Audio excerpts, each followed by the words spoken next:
So that withholding of self, whether it's a dream, a goal, a need, a wish, an emotion, because we're too emotional, we hold that to make it more comfortable and convenient for other people. If we have lived a life solving for everyone else's needs, trying to please everyone else, there is a really disorienting moment of like, well, what do I think? Yes, work on your executive presence. Okay, well, what does that mean? And so there is a point where you, as a matter of silencing yourself or being silenced, that you no longer form a point of view. Another mental hack is just the normalization of all human beings have needs. So the fact that you have needs or preferences does not make you needy, because that sort of losing yourself in all the other roles that you played for everyone else didn't happen overnight.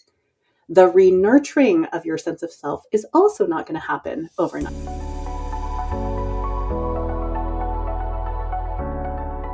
We're constantly telling women to speak up, advocate for themselves, and use their voices. But what if the problem is not simply that women need more confidence? What if many of us have spent years learning to withhold our opinions, needs, goals, and even parts of ourselves to make life easier and more comfortable for everyone else? My guest today, Elaine Lin Hering, calls that learned silence. Elaine is a facilitator, speaker, and the author of Unlearning Silence: How to Speak Your Mind, Unleash Talent, and Live More Fully. In this conversation, she completely changed how I think about what it means to be silent and, honestly, what it means to be loud. We talk about why so many capable women lose touch with what they think and need, how workplaces reward women for being agreeable and easy to work with, and why vague feedback like work on your executive presence can keep talented women stuck. We also get very practical. Elaine shares simple questions and small experiments that can help you rebuild your voice without suddenly becoming literally the loudest person in the room or even blowing up your entire life. Because being loud does not mean talking more or louder than everyone else. It means knowing who you are, understanding what you think and need, and having the agency to fully show up as yourself. Let's get into it. Welcome to Loud and Lifted, Elaine. Thank you so much for being here. Thanks for having me. You know, there's some guests that we have on that their platform and their topic just aligns so beautifully with loud and lifted. And loud is our keyword today, which we'll get into that in a little bit more. But we'll kind of start at the beginning here. And, you know, as women, we're constantly told to speak up and advocate for ourselves and use our voice. And hey, I'm telling people to be loud, right? But you have some ideas behind your work that there's advice missing, something important, and that many of us have learned to stay silent for various reasons. So let's start there. When you talk about women unlearning silence, what exactly are we unlearning? Yeah. Well, let me define silence, because some people are like, should I not be doing yoga? I'm like, yes. I mean, no, do yoga. But the silence I'm talking about is not the silence that many of us are chasing at the yoga mat. The silence I'm talking about is the withholding of self for the comfort and convenience of others. Mm. And that learned silence is, as a young child, I was supposed to be seen and not heard. I thought it was just my family, but I started talking with my Latina sisters, and they're like, there's a phrase that our grandmothers repeated to us, which is calladita te ves más bonita. Essentially, you're prettier when you shut up. And in what ways, especially as mothers, do we withhold our own thoughts, needs, goals, hopes, dreams to take care of everybody else? So that withholding of self, whether it's a dream, a goal, a need, a wish, an emotion, because we're too emotional, we hold that to make it more comfortable and convenient for other people, to not rock the boat, to make things around the house and on our teams work. That silence has really negative impacts that we can get into. And so the unlearning is this realization that if it's something we picked up along the way, there are assumptions and behaviors and habits and patterns that we could examine. And if it's no longer serving who we are today or who we're becoming, we can choose a different way. But it starts with actually diagnosing the situation accurately, because so Mm. often we're told, just speak up. Like, you need to be more assertive, you need to smile Right. more, smile less. I don't know, right? Talk in a deeper voice to have more authority. Mm. And that misdiagnosis sends us on a wild goose chase to say, okay, I'm like doing the thing, I'm being more assertive, but I'm still not getting that promotion. What's wrong? I must not be doing it right. Versus, no, courage and confidence, all of those things are good. But the root cause is learned silence, Mm. where I might, without even knowing it, diminish my own perspective. Or I think that I'm being humble by thinking about other people, or I'm a servant leader. And so I don't want to take up space. That is all learned silence for the comfort and convenience of others, and it's worth re-examining. That is the best definition I have ever heard because you're right. When you say the word silence, people just think of sitting there being quiet. And Yeah. yes, that's part of it. But the way that you explain that and the reason why people are silent, I think there isn't anyone who hears that wouldn't be like, oh, I totally have done that, or I do that Mm-hmm. consistently in a certain situation. So I think that's such an important definition and to start there. And I know you talk about there's different kinds of silences. Mm-hmm. So do we want to dig into what those different kinds of silences are? Yeah, let's do that, but let's also just acknowledge many of us were rewarded for being silent. Very Right? true. We were rewarded because we smiled and looked pretty. We were rewarded because we were easy to work with, i.e., I don't have any needs, goals, hopes, demands of my own, so you keep me in the friend group. Mm. Or you want me on your team. Or you take credit for my ideas and I don't push back. And so you get credit and you get the promotion. And I'm still stuck here doing all the caregiving for everyone else, but also wanting to grow in my career, but feeling stuck, but being told, actually, the problem's you, so just go like get more confidence and then maybe we'll promote you. So Oh, but it's Elaine, worth. you're a good team player when you do those things. Way to be collaborative and supportive. I love that your tone went up a notch in octave when you, right? Like, we all have had those conversations, and there's an identity piece of us being rewarded Mm. relationally Sure. for being likable, easy, good team player, but at what cost? Okay. And often the cost is our own needs, goals, hopes, dreams, aims are not fulfilled. That we're doing all the things that are right by other people, but are we doing right by ourselves and who we could be? Mm. And understanding silence in those three different ways, which is, well, what's the silence I've learned, right? I've learned that remember being in a kitchen with a friend and my mom play date. We were chatting, the boys were playing, and my kid had finished drinking water from a glass, and the other mom asked me, like, do you want a drink? And I was like, sure, I'll have some water. And I picked up my kid's dirty cup and was about to refill it, and she's like, no, no, no, you can have your own cup. And I was like, really? No.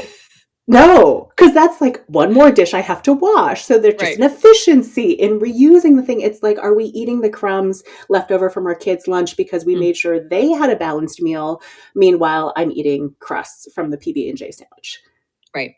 Right. In what ways have I learned to ignore or withhold my needs? In part because maybe I expressed them to my spouse and it did not go well, or I said it to my colleague and they're like, you just need to grow thicker skin. That's self-silencing. That is Mm. mine to own.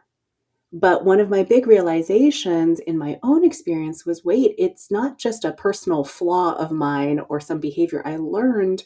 Other people are also benefiting off of me not having any supposed needs, goals, hopes, and concerns, Ooh. because they get away with taking credit for my work. They get away with prioritizing the projects that they think are important. They get away with passing off my work as their own. And I've never met a leader who said, I really want to silence and suppress the people in my team. Sure. But if we're, for example, requiring everyone to speak in 3 succinct bullet points with no ums, with just the right amount of emotion to show that you care, but not too much that you lose credibility, we have a very narrow definition of acceptable behavior. Oh, that's interesting. You're right, And because it's not like they're walking around with duct tape telling no, you not to talk, right? no, but Betsy, It's not that obvious. you don't have presence, right? We Right. can't have you present at the board meeting because you don't have you're not communicative enough, right? We need someone bolder. Well, what does bolder mean and what expectations do you have of me? And especially because you look at me as an Asian American woman and you have certain assumptions about who I am and how I Mm-hmm. sound. I'm a keynote speaker and I often get the feedback, oh, you weren't what we were expecting, Oh. right? Like, I'm not Tony Robbins. I don't aspire to be Tony Robbins. Tony Robbins is Tony Robbins. I'm Elaine Right. Lin Hering. I'm going to inherently sound different. I'm going to have Right. a different affect. I'm going to tell Thank different goodness. stories. But if leadership looks like Tony Robbins, then the rest of us don't fit. Right. So it is also broadening our perspective of what is acceptable voice. Mm. Because maybe the long-winded, rambly thing, there's a gem of an idea in there. But are we going to listen through it or create space where it's okay to have first draft thinking? Or does everything need to be shiny, pass through Canva, and on a succinct deck? As colleagues, as human beings, we're going to miss out on brilliance if we Mm-hmm. are expecting everyone to, or everyone has to sound a certain way in order to be heard and respected. That's so true. And growing up in a large corporate organization, two of the words that I heard all the time, actually three, that make me still twitch to this day was polish Yeah. and executive presence, right? I was told to work on my executive presence many times through my career there, which ironically, I went somewhere else and became a CEO. So funny how that works, right? But Mm-hmm. the whole, yes, work on your executive presence. Okay, well, what does that mean? Totally. Like, what does that look like? Oh, it looks like the 55-year-old white men that are on the leadership team. I have to look and act like and dress like them. Like, how does that translate? You know, Betsy, you should really shop at Brooks Brothers. Right, That'll solve your problem. Right. Be so much easier. We're like, pick a suit in every color. Yeah, what do we require of each other in order to be heard? In chapter 5 of my book, Unlearning Silence, talk about 9 different ways that we silence each other. Mm. Having to show up in real time as a talker is one of them. But actually, one of the ways that we silence each other is also just assuming that everyone is like us. Like, if in that moment I would say something, right? I'm at the coffee shop, the barista got my order wrong. I would go back and say, I ordered a latte, not a mocha. And if you don't do that, I'm going to judge you. Mm.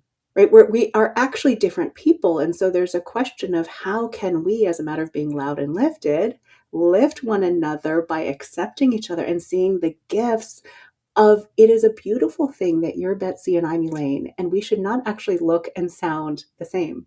Right. There's enough of one of us in the world. Sure. Right. How much is the desire for people to avoid confrontation or like how does that, what is it playing into, especially that self-silencing? Because I don't know this, but I'm wondering, like, is it kind of like a 50-50 thing, right? Like half the time it's in my head and I have created this scenario that I think I shouldn't say or do something, and the other half might be because of what I've experienced in my past. So how does that sort of all play together in a really messy way that keeps people stuck? And so to me, the opportunity is do a small experiment. And by small experiment, I mean low risk. Strangers are great to practice on, right? No long-term relationship.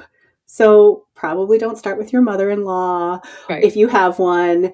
But it is both, if we are trying to avoid conflict, often it is because we don't have reps where we said something, expressed in a point of view or a perspective or a preference, and it went well, right? That's not part of our data set.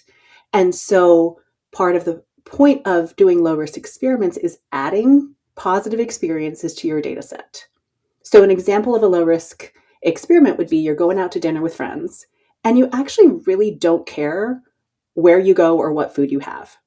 But you might, as a matter of experimenting, just say, like, what about Thai?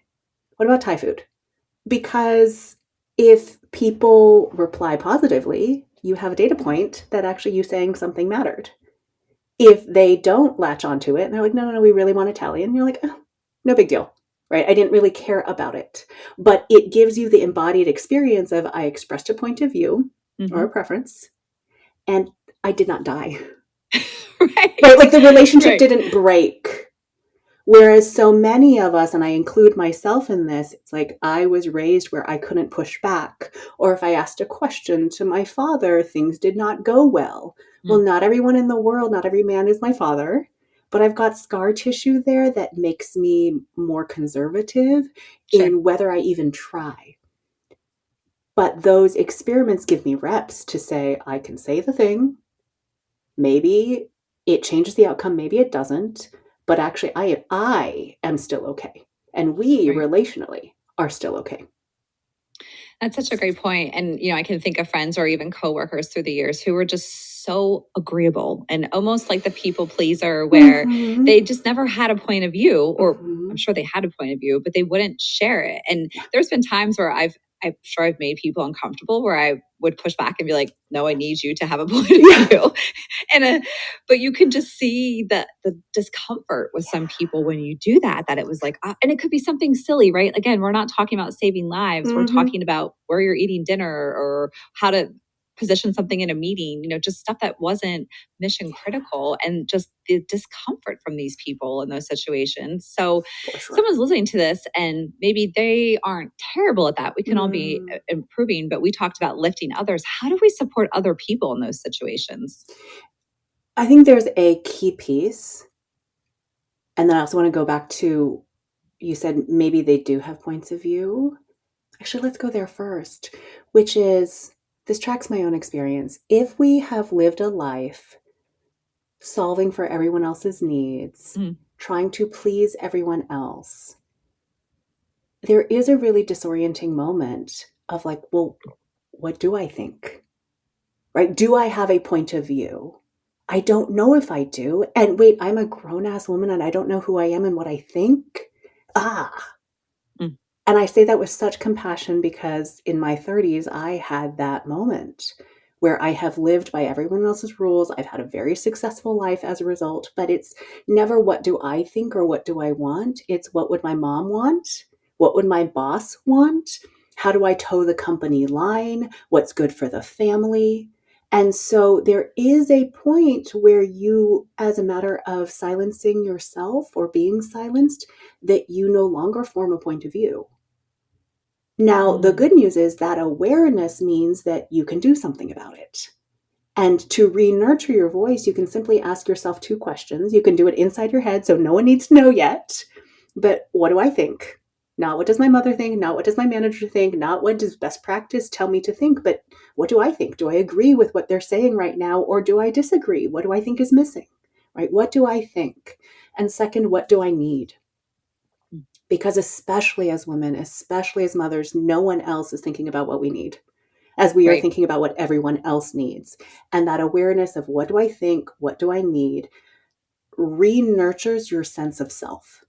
That there is a you in there that's not just solving for everyone else, but who is unique, who is important, who is valued. That's how you get a point of view. Now, there are real career implications to this as well, because at an entry level perspective, or before AI took over the world, you were rewarded and paid for what you produced. As you rise in the ranks, you're actually not rewarded for what you produce, you're rewarded for your perspective, Mm. right? Sure. Your point of view. You are the legal expert. You are the marketing expert. Give me your point of view. Tell me. And so if, getting to live fully as who you really are isn't incentive enough on the career front, knowing that actually having a point of view is part of your value add. That is different than are you the decision maker and are you owning the consequences? But are you adding your perspective because that is actually what you eventually get paid for? That's a great point. Now, for the people, as you mentioned, who are worried about this, how do we create space and lift each other? I think it's really the mindset shift of Betsy, if you can tell me what would make you happy or hit the notes for you, I actually can love you better. Right? Mm. I can be a better friend to you. And so there's a value proposition where we're putting the other person in a helper's perspective, right? You can help me be a better friend to you. It would really make my day if we could have whatever would make you happy for lunch. Can you Oh, help me do that by telling me what you right. actually want? Right. So it's a bit of a mental hack. Another mental hack is just the normalization of all human beings have needs. So the fact that you have needs or preferences does not make you needy, which is often what we're trying to avoid because it feels Mm. like, oh, I don't want to be needy. I don't want to be that person. If you even have that idea running through your head of you don't want to be that person, I promise you, you are not that person. Right. Never. That's so true. But you are human. Right. And that means that you have needs, goals, hopes, perspectives, preferences, and sharing those actually allows the people around you to love you at home, to know you, right? It's core to intimacy in friendship or relationship or marriage, and at work to actually support you, to allow you to do your best work. Mm. So sharing it isn't selfish, it's actually of service. Ooh, I like that. That's good. It's actually of service.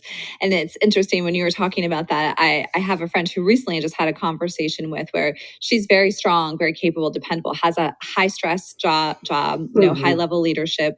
And, it's suddenly coming to this head where, she has 3 kids, she has a husband, and everything is great, but she literally is just feeling this anxiety and this anxiousness all the time, and she's like, I don't even know who I am. I don't even know what I want. Like, and 2 of her Yeah. kids are older, so Yeah. that changes your need to be the mom. I mean, Yeah. how that happens, or what your time is spent with. But she was really struggling. She's like, I don't even know what I would do in my free time. Like, I Yeah. don't even know what I do to just relax. And it's kind of like to your earlier point where she's been so focused on everybody else that if you would put her in a room and tell her to think about herself, right? That would probably make her go nuts. Yeah. So how do we handle that? I mean, that's Yeah. I think super common for these high functioning, like, super career driven women where we just checking the boxes, getting everything done, Yeah. taking care of everybody that we don't know what our point of view is. Yeah. Let me start with a mindset, which is that change is a good thing. Mm, Change or changing your mind, changing your preferences, changing maybe even how you're showing up in the world doesn't make you unreliable. It doesn't mean you're a flip flopper, right? All the narratives that we have for ourselves. Change just means you're growing and learning and still alive and evolving.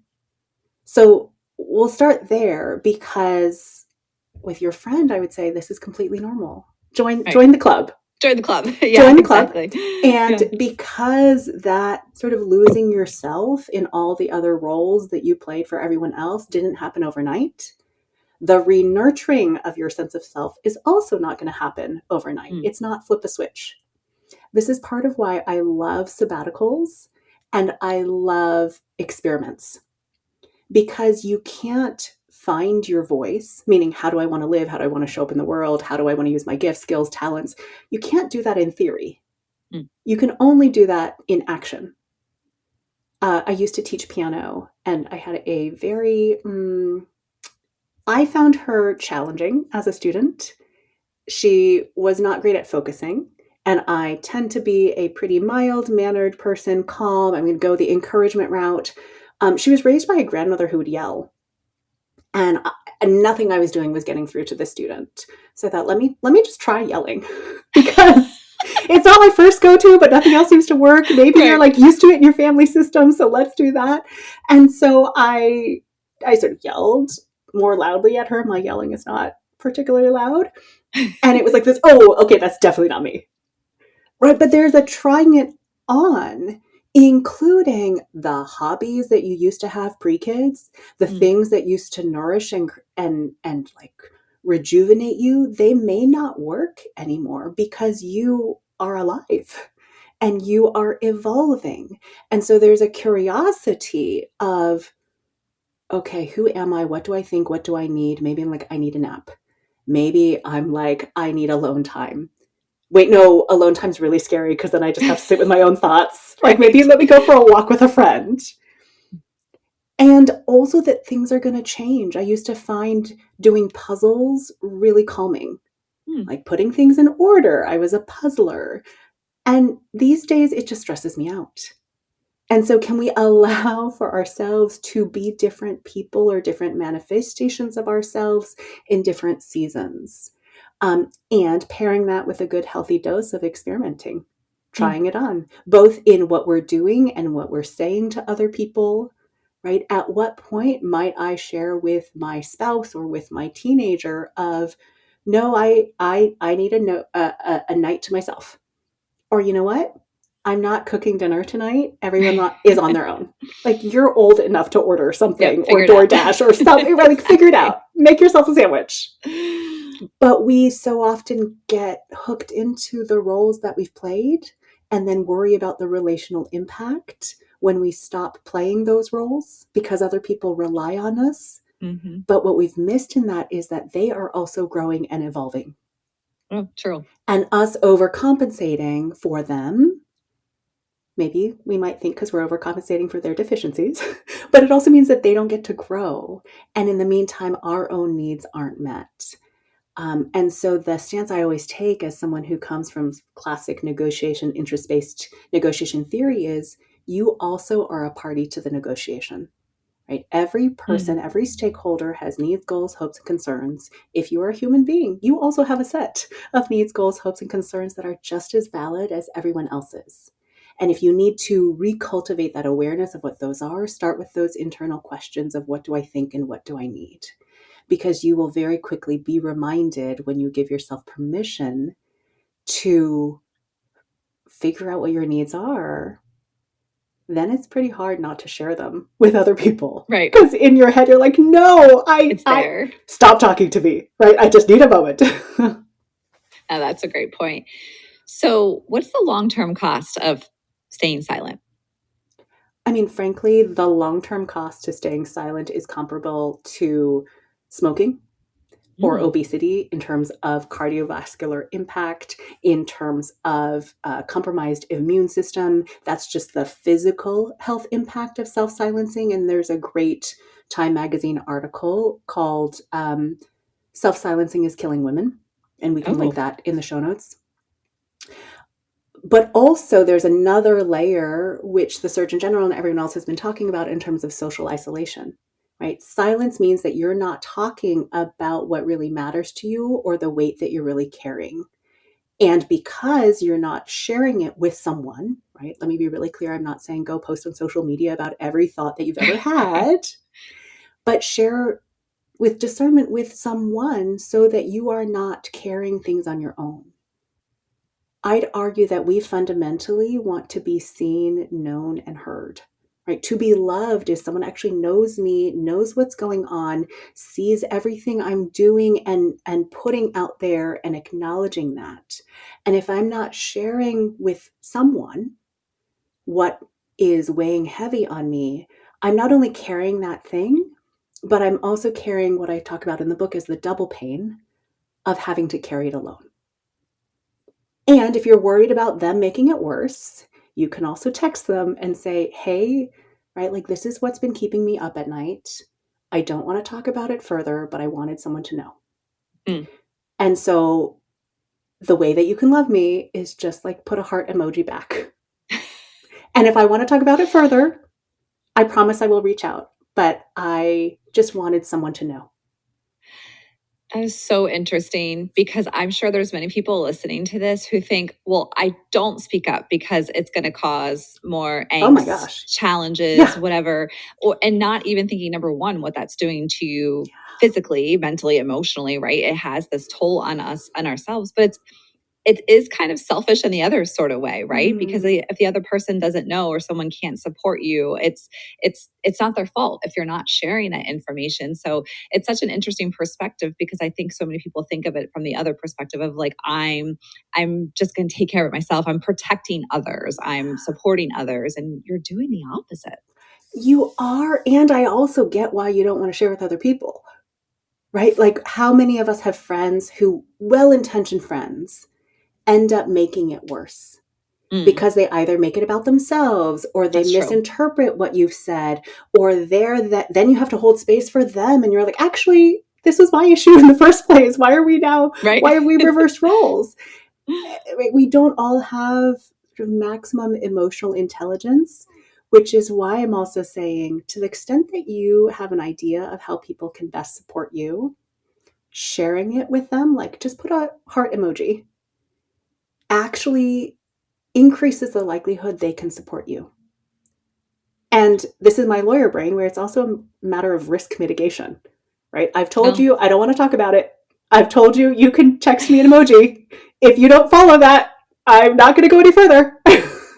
that's so true. And it's funny because I can think of that even with my husband. There would be things maybe happening at work, Oh my right? God. Where I want to just vent and bitch and Mm-hmm. get it out. And he's a problem solver. So he Mm-hmm. would start, well, you should do this or you, and I'd be like, so then I'd stop telling him. And of course, it was Right. good intention on his part. So at one point, I was like, you know what?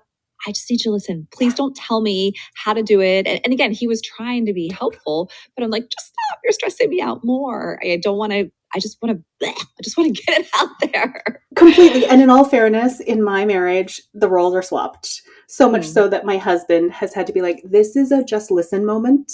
Like, don't try to fix it. I was like, got it. But you're missing this factor, right? Like, Right. I'm a communication expert. I could help you here.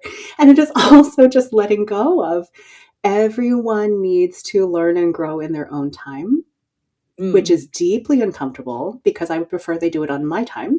Right. So true. So true. And it's the problem solving piece, right? Like, and I can be guilty of that too. And especially with kids, I think it's really Yes. easy where you want to solve everything for your children and gotta hold Mhm. it in at times. I need a little silence in my life at that Yeah, situation. and silence in that moment. I want to be really clear that voice isn't just what you say. Voice is Mm, how you move through the world. And voice is you having the agency to choose how you're showing up. And so for anyone being like, "But I don't want to share with someone." Okay, that's your choice. mhm. I do want to increase the likelihood that if you wanted to share with someone, you could. Because none of us can do life alone. But at the end of the day, no one can make those choices for you but you, because no Sure. one knows what you're carrying, no one knows the risks, no one knows what's really keeping you up at night. And so, for everyone who's just like, you just got to speak up more, you just got to do this, the well intentioned problem solving, it's, hey, friend, hey, Betsy, like, how can I best support you? No, that's great. And I joked in the beginning about the loud part, right? Versus the silence. And Mm, when loud and lifted doesn't mean being the loudest person in the room or the yeah, person being demanding, banging their fist on the table. That's not what being loud is. It's just talking and contributing and speaking up and supporting other people when it makes sense. But everyone's voice is yeah, different. But just knowing where you are and what you want is part of that not being silent, right? And I think we get so black and white with what that means, but it's yes, looking at it from a whole different perspective. It's not yeah. just, okay, go to a meeting and just blurt out everything that comes to your head, right? Like this is not anywhere close to what's being suggested when we talk about unlearned silence. Totally. Let me offer two things. One is a Yes. practical phrase, because I know some people are like, okay, well, I know what I think and what I need, but literally, like, how do I inject into the conversation? My favorite go to phrase is from where I sit. From Mm, where I sit, that timeline doesn't make sense. From where I sit, I don't understand how this event is like financially viable. right. Right. But from where I sit is just my vantage point, viewpoint of the world from my home office or cubicle, or, I'm in Boston versus in Bangalore or whatever it is. And it very naturally begs the question, well, what do things look like from where you sit? Right. And Interesting. then it is conversation rather than conflict, because we've each got different pieces of the puzzle, rather than, none of us are omnipotent. So none of us have like a hold on the truth.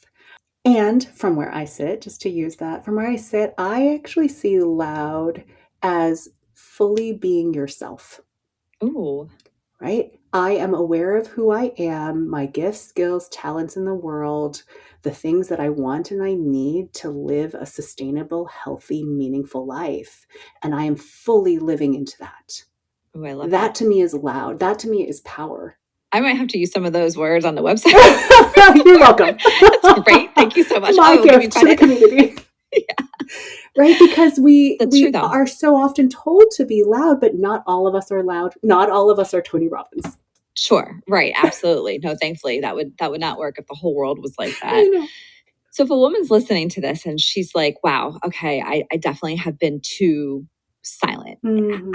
What's the step? Like what are the baby steps? How do we just start to make progress to find that voice? Yeah. We've talked about a couple of options. One is those internal questions to re-nurture your voice. What do I think? What do I need? Second, you can't figure it out in theory. You can only figure it out in action. So do a small experiment.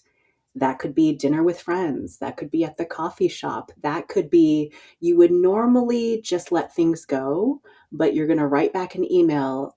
From where I sit, this timeline doesn't make sense. What do things look like from where you sit, or why does it make sense from your perspective? Right? And each of those experiments really is a fact-finding, data gathering exploration. Often our worst fears are, they're going to hate me. Mm, They're going to CC in everyone in the world on an email thread. My career's over. Our brains, as a matter of human survival, go toward worst case scenario. What we don't factor in is best case scenario, in part because we can't even see it. And for me, this is incredibly personal because I became the first non-white partner at this global leadership development firm based on teaching other people's content. And I also realized that the content we were teaching around how to negotiate, have difficult conversations, give and receive feedback, it worked for some. mhm, And there are still lots of people who wouldn't negotiate, have difficult conversations, give and receive feedback, which is what led me to say, what gives? What are we missing? And what we're missing is this learned silence and the mm, factor of how we silence each other. And there's a whole story about how the book came together, but I am now living, including real costs. I am no longer a partner at that firm, which maybe explains everything everyone needs to know to fill in the details. But I also could not imagine the life that I get to live now. mm, Loud, fully aligned, uh, being able to craft a life that actually works for me and my family and my values. I couldn't see that when I was in the middle of it. It was just an inkling of there's something here. There's something here that people aren't talking about. What's the next step? mm. And especially when the costs feel high of not taking the right step, we can get in analysis paralysis of, oh, I don't know, I'm just going to stay stuck versus do something, try something. Don't obsess about the next right step. Just what's the next experiment? Because each experiment, each step inherently gives you a different vantage point of the world, gives you new data, and you figure it out from there. We are inherently incredibly capable people. So, for someone who's thinking, how do I find and use my voice? Ask yourself those questions, try the experiments, read the book, Unlearning Silence, and really don't do it alone because you may think, as I did, look, there's no one who gets me. There's no one who's living my life. And that is true. There's no one who is living your exact set of factors. But you are not alone in caring everything for everyone else. Maybe even having a life that looks amazing on the outside, but isn't clicking or fulfilling deep soul fulfillment on the inside. And you are not imprisoned. You're not trapped in that life as long as you keep choosing a next step. Mm, That is coupled with what we talked about earlier of let ourselves evolve. I right. never intended to be an author. I actually don't advise it. But it is also an incredibly powerful way to share ideas with the world. And if you're doing something that you think matters, you take on different identities in your life, has different trappings than you might have thought of. And we're asking what could go wrong, and we're not asking what could go right. And we're focused as a matter of using our voices. What's the benefit of silence and what's the cost of speaking up? But Mm, the other set of questions is what's the cost of silence? And we talked about some real ones today, physically, emotionally, relationally, happiness wise. And also, what are the benefits of using your voice? Because the benefits of using your voice are out there. mm, but right now they're theoretical. And I hope that they become a reality. Oh my gosh, that was an amazing recap of all the important points, and I love that you're right. It's steps, and I think it can be very paralyzing Mm, because somebody thinks they have to change everything tomorrow, yeah. and it's just taking steps. And you're going to Yeah. mess up, right? That's Yeah. the other part. There's You're going to speak up on something or own something, and then be like, oh, okay, that didn't go as. It's okay. That doesn't mean you stop doing it. So it's this process and this evolution, and I love how you recap that and explain that because it's so important. And again, no one's perfect. We're all struggling with this in some kind of space. So just figuring out how to identify the problem number one and then Hmm. making those changes moving forward, I think is beautiful. So thank you so much for that. Where can people find more information and connect with you Yeah. and your book, of course? ElaineLinHering.com, or the same handle, Elaine Lin Hering, on LinkedIn, Instagram, Substack. And the book, Unlearning Silence, How to Speak Your Mind, Unleash Talent, and Live More Fully, is available wherever books are sold. Amazing. I love it so much. And we will link all that in the show notes as well. So, Elaine, thank you so much for being here. And thank you for sharing your story too. Thanks for having me. I absolutely love this conversation because Elaine gave us such a different and much more useful way to think about silence. It's not simply sitting quietly in a meeting. It is the way we minimize our opinions, ignore our own needs, avoid asking for help, or become so focused on taking care of everyone else that we eventually lose touch with ourselves. And the solution is not to wake up tomorrow and suddenly say everything you have ever thought out loud.